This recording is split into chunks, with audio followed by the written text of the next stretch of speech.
మా యొక్క D6 news channel subscribe చేసుకోవడం ద్వారా మేము అందించే లైవ్ బ్రేకింగ్ నిరంతర వార్తలు మీరు చూడవచ్చు. ఈరోజు స్పష్టంగా మేము స్పీకర్ గారు ఏ బేసిస్ పైన ఏ గ్రౌండ్స్ పైన మాకు పిటిషన్ని మీరు డిస్మిస్ చేశారని చెప్పి ప్రశ్నించిన సందర్భంగానే ఆర్డర్ కాపీ మా చేతికి వస్తే మాకు తెలుస్తుంది. సో దట్ గ్రౌండ్స్ అవి నిజమైన గ్రౌండ్స్ లో రిజెక్ట్ చేసిరా లేకపోతే రాజకీయ కారణాలతో రిజెక్ట్ చేసినా స్పష్టంగా అర్థమవుతున్న ఉద్దేశంతోనే మేము అడగడం జరిగింది. ఆర్డర్ కాపీ చేతికి ఇవ్వడమే కాదు, మరి ట్రిబ్యునల్ చైర్మన్ గా వివరిస్తున్నటువంటి స్పీకర్ గారు మరి మాకు ప్రొనౌన్స్ చేసిరు. నిజంగానే మాకు చేతికి ఆర్డర్ కాపీ ఇవ్వకపోతే అట్లీస్ట్ మీరు చదవండి, మొత్తం ఆర్డర్ చదువుతారని మేము నోట్ చేసుకొని మా అడ్వకేట్ నోట్ చేసుకుని దానిపైన మేము చెప్పుకోవడానికి బయట మాకు ప్రజలు వివరించుకోవడం కానీ పార్టీకి చెప్పుకోవడానికి మా పిటిషన్ చెప్పుకోవడానికి అవకాశం ఉంటుందని చెప్పి రిక్వెస్ట్ చేస్తే కూడా మరి ఎవరైతే స్టాండింగ్ కౌన్సిల్ అడ్వైజర్ ఉన్నారో వారు సమానం చెప్పినారు, మేము బిట్లకి అప్లోడ్ చేస్తాం కదా అని చూసుకోండి అని చెప్పినారు. అంటే ఏ బేసిస్ పైన మా పిటిషన్ రిజెక్ట్ అయిందో కూడా ఇప్పటివరకు తెలియదు. వారికి అన్ని రుజువులు ఉన్నాయి, అన్ని కూడా బాహాటంగా తిరుగుతా ఉన్నారు, వారికి అన్ని రకాల ఆధారాలు ఇచ్చినాము. కాబట్టి ఇది దాటివేయడానికి లేదు.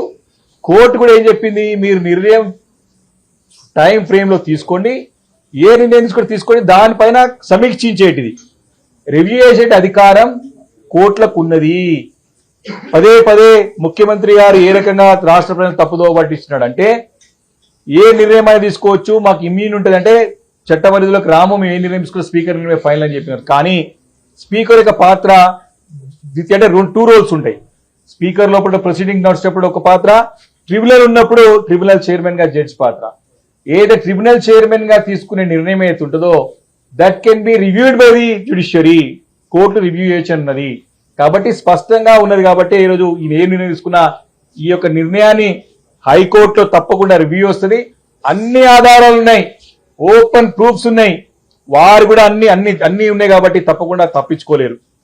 ఇంకో మాట, ఇదే రేవంత్ రెడ్డి గారు మరి పిసిసి అధ్యక్షుడు ఉన్నప్పుడు మరి అధికారంలో లేనప్పుడు ఏం మాట్లాడాడు, ఎవరైనా ఎమ్మెల్యేలో ఒక పార్టీలో గెలిచి ఇంకో పార్టీలో పోతే రాళ్లతో కొట్టి చంపండి అన్నాడు. ఈరోజు ముఖ్యమంత్రి రేవంత్ రెడ్డి గారు ప్రశ్నిస్తా ఉన్నా, ఎమ్మెల్యేలు మారినా ఏం కాదు నేను చూసుకుంటా అన్నా కదా, ఈ రాళ్లతో నిన్ను కొట్టాలనా ఇంకొకరిని కొట్టాలి, మీరు సమాధానం చెప్పాల్సినటువంటి సమయం కూడా ఆసన్నమైందని చెప్పి సందర్భంగా అడుగుతా ఉన్నాం. తప్పకుండా ఈ 10కి 10 ఉప ఎన్నికలు వస్తాయి, దాంట్లో సమాధానం చెప్పాల్సినటువంటి సందర్భం వస్తుంది. ముఖ్యమంత్రి గారు రెడీ ఉండాలని చెప్పేసి సందర్భంగా హెచ్చరిస్తా ఉన్నాం.